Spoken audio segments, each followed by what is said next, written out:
রবি সব সময় স্বপ্ন দেখত চাঁদে ভ্রমণের। একদিন সে ছোট্ট রকেটের সাহায্যে আকাশে উড়ে চলে গেল। রকেট ধীরে ধীরে তার পথ কেটে বাতাসে উড়তে লাগলো। চারপাশে তারকা ঝলমল করছে।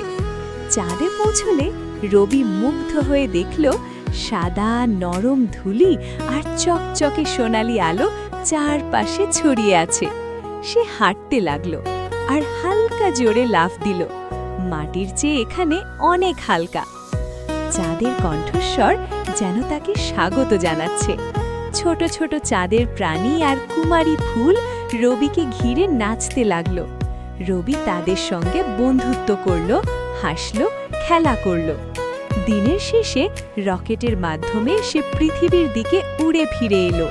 ফিরে এসে রবি ভাবল, আমি আবার অবশ্যই চাঁদের দেশে যাব।